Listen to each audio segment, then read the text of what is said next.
All right, hello out there. All right, I see people are joining. Good evening to all of you.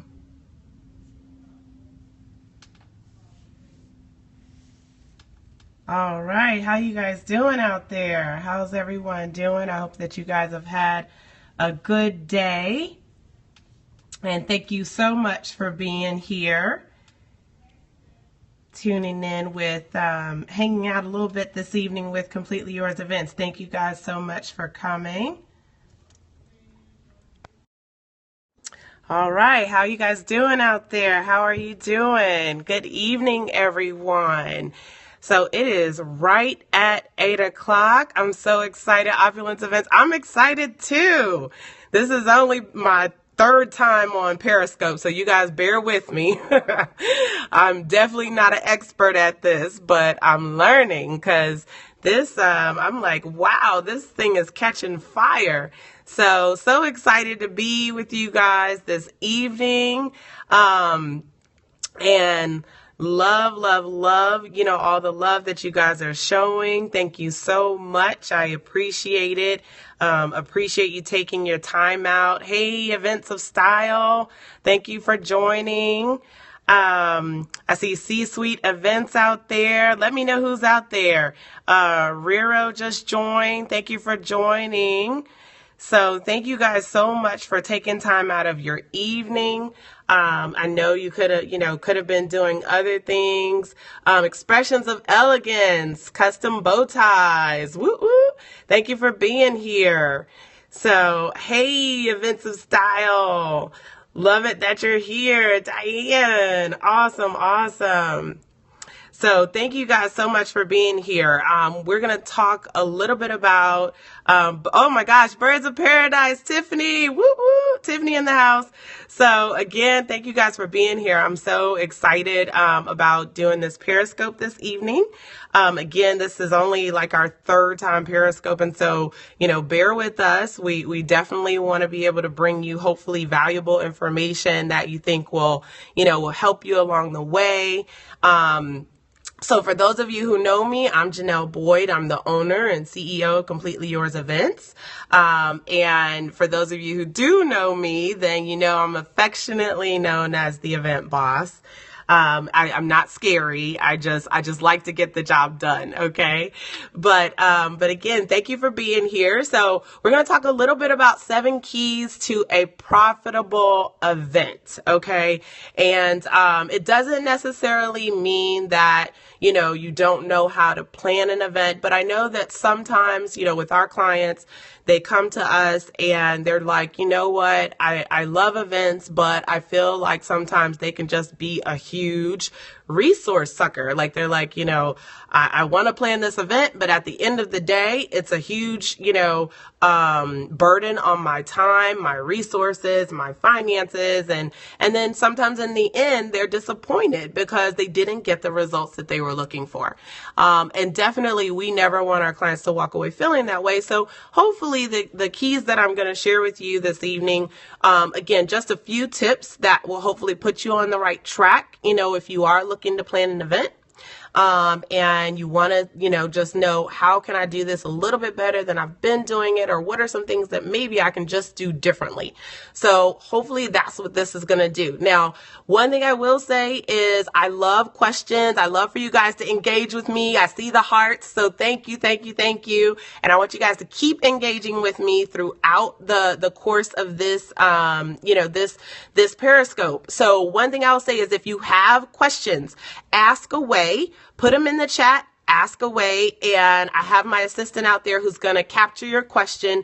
And then at the end, I will actually answer any and all of your questions. I'll make sure, hopefully I can get to all of them, but I'll make sure that I definitely answer the majority of them. So don't be afraid. No question's a dumb question. Just, throw the questions out there and I promise I will get to them. Okay.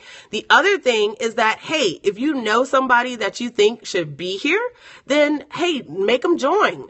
Just go out there, grab them, suggest that they join this, say, hey, you know, I think you might be interested in this, and have them join us. The more the merry, okay? And then if something catches your attention, then by all means, feel free to tweet it out, hashtag it, because again, you know, valuable information, you know, there's never too much of valuable information, okay?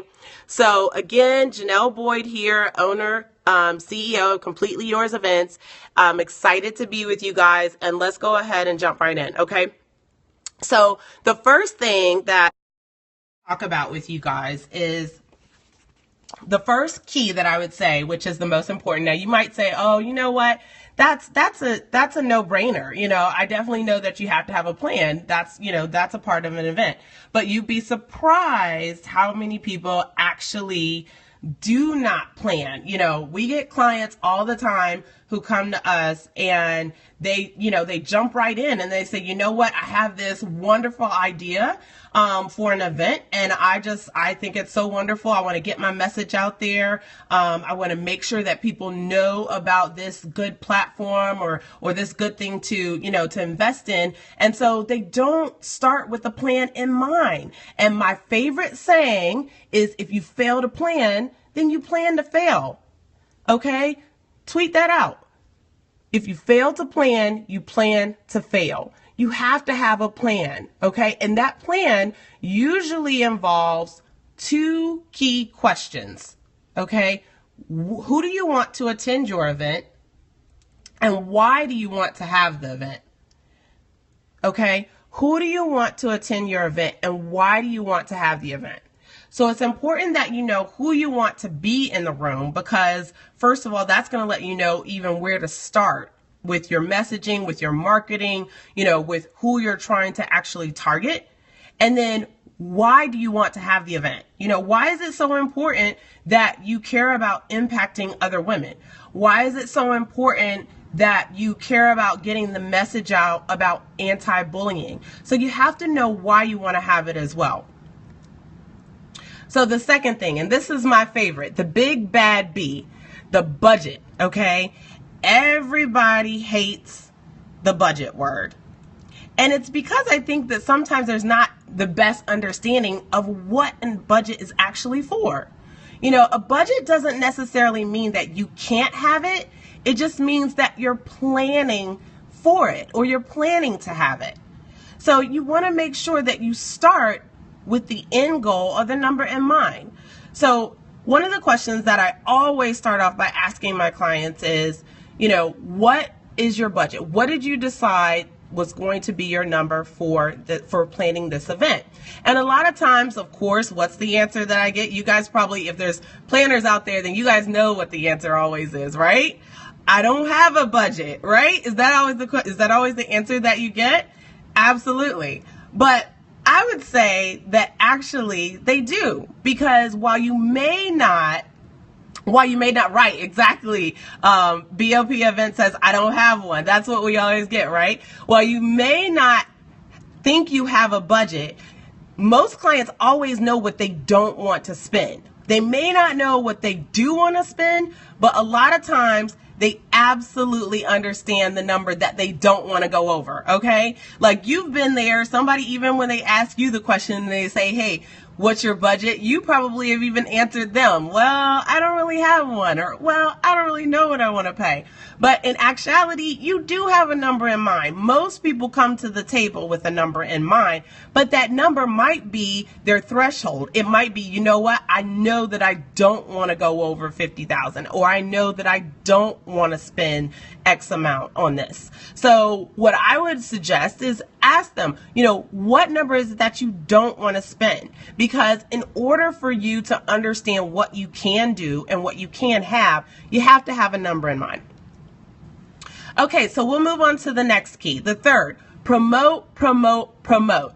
you have to layer your efforts when it comes to promoting an event. And so, of course, I'm not talking about necessarily like a wedding, but I'm talking of more of a ticketed event or an event where you're trying to get people in the room for a certain purpose. So you want to do mixed media marketing. You don't want to have all of your eggs in one basket. You know, I know these days and age, we love social media, and I do too. Believe me, it's one of my best friends. But social media can't be the only thing that you rely on. You have to make sure that you do a little bit of print, press release, radio, TV, campaigns, email marketing, newsletter blast. You name it, you need to be doing it. So that way you can make sure that you're reaching your potential audience wherever they might be.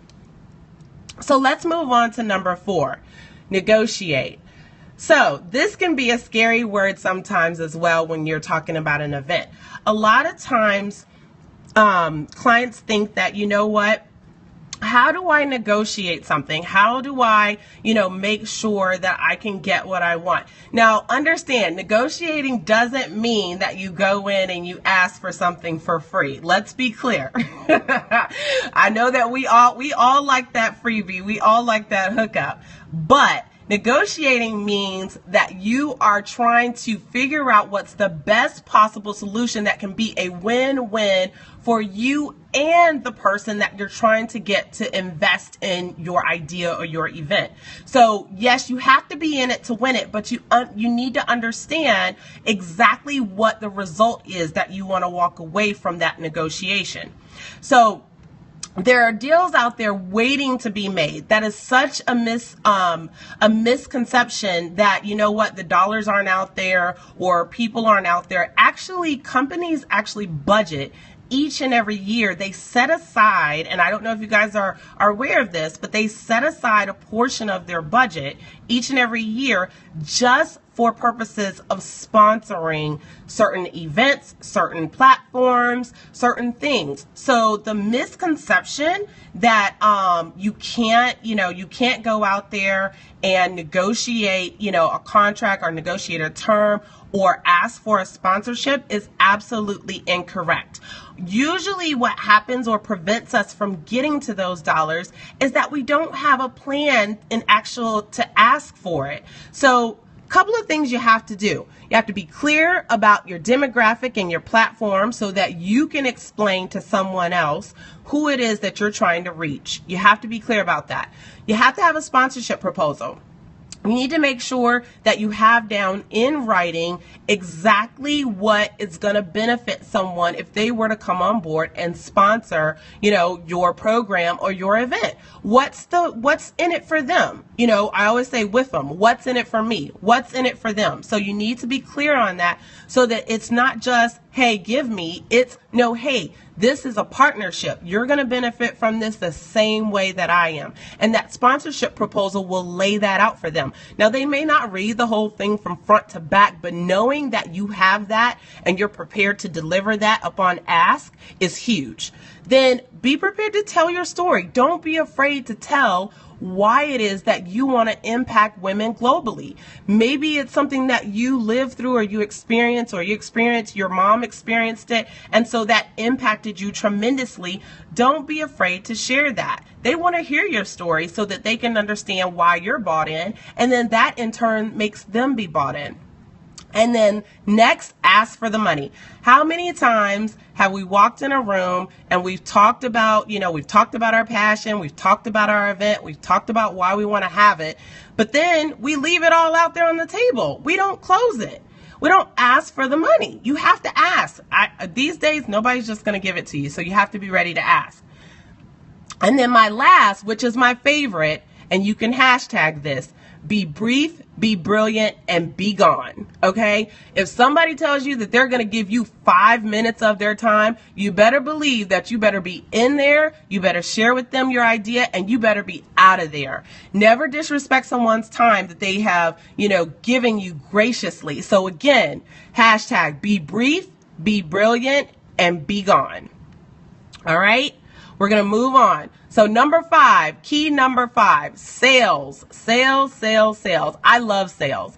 I actually came from, my background is marketing and sales, and I absolutely love it.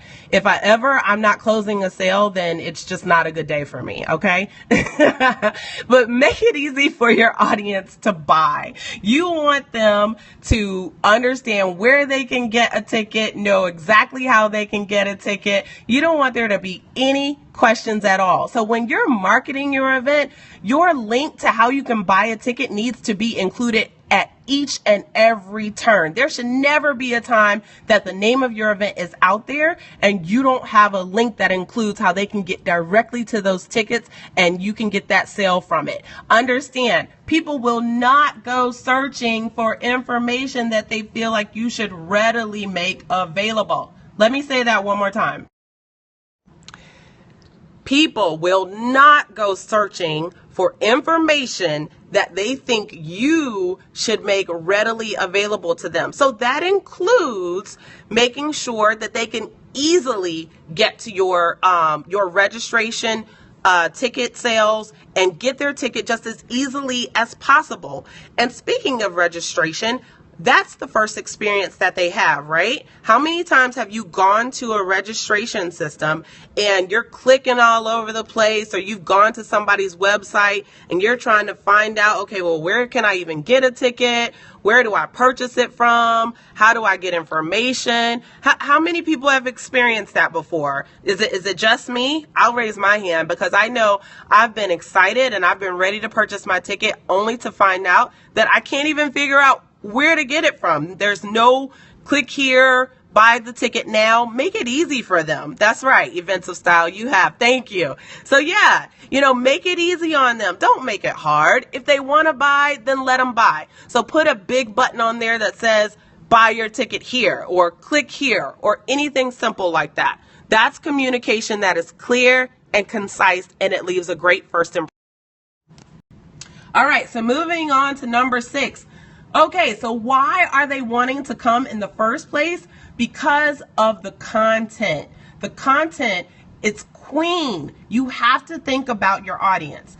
You have to think about a couple of things. Something they want to know, something they need to know, and then something that they can learn.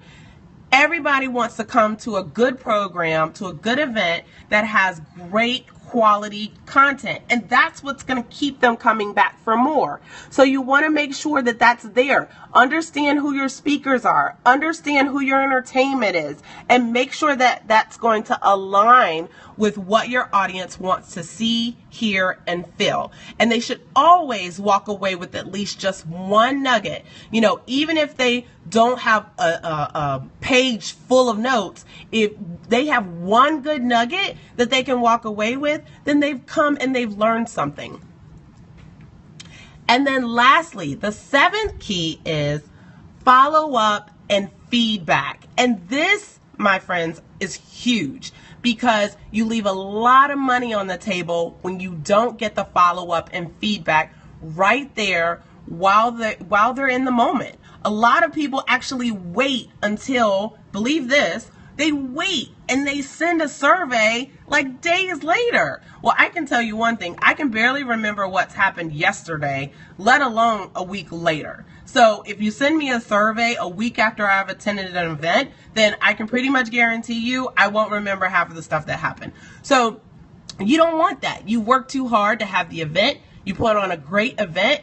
You, made sure that everyone was in the room that needed to be there. So you want to get that feedback right while they're in the room. You can do that through an online survey. You can actually have volunteers out there ready to collect the information before they leave. Or you can have surveys ready for them, paper surveys while they're there, and ask them, hey, take 2 minutes of your time and fill the survey out because that will give me great feedback. Or you can even do it verbally. Do a Q&A, an open call Q&A at the end, and get the feedback directly from their mouths.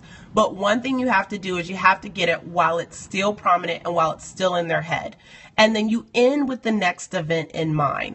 Never let your already engaged audience leave without putting something on the table about what's going to happen next, whether it's the next workshop, whether it's the next event, whether it's the next whatever you're going to be doing, but make sure that they don't leave there without knowing what's the next thing that's going to happen, because now they've become a lead for you. They're already in your lead funnel and you already know that they're interested. So proven way to make it bigger and better is to make sure you get that follow-up and feedback.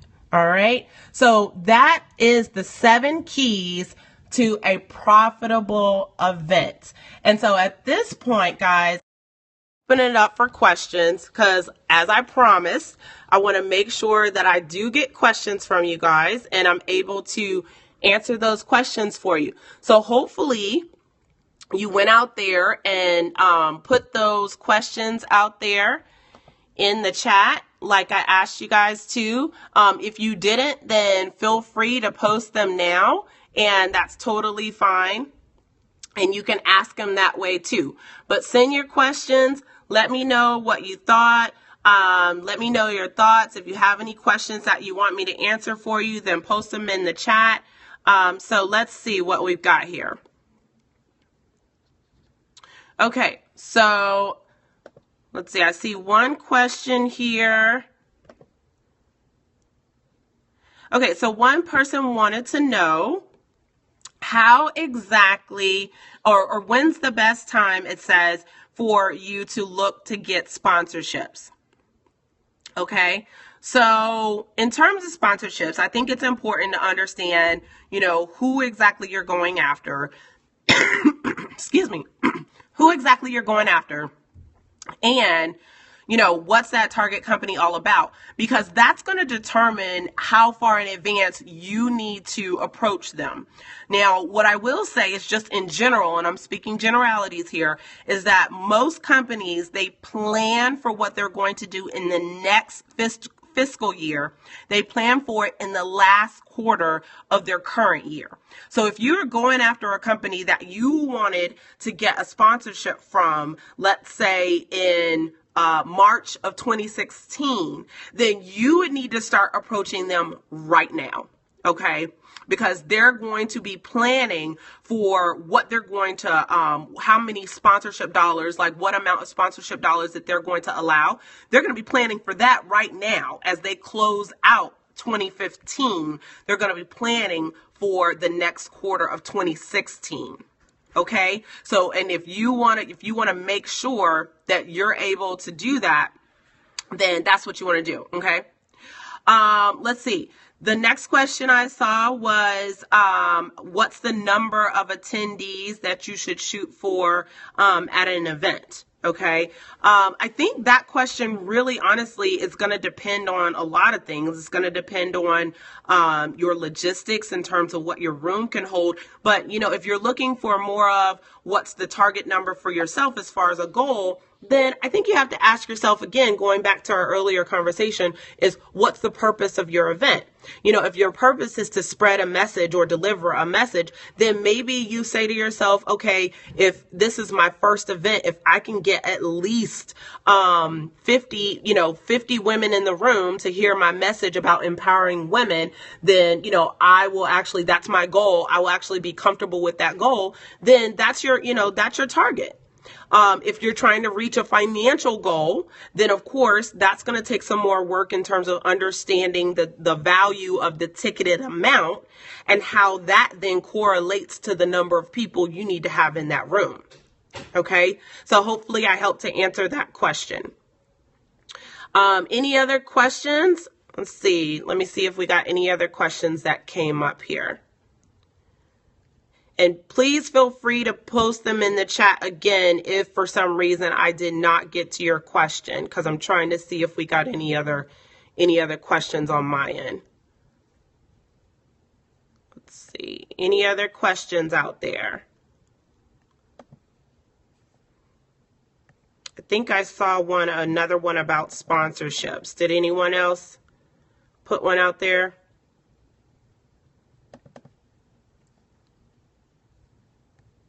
Okay.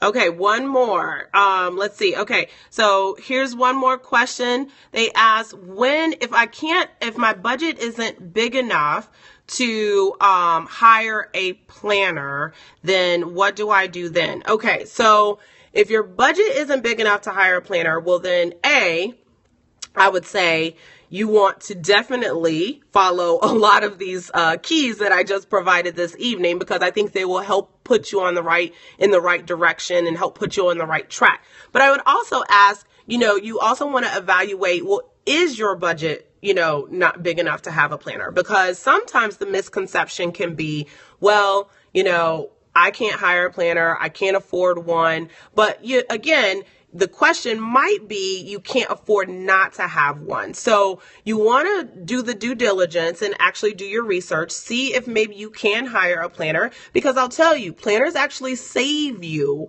a lot.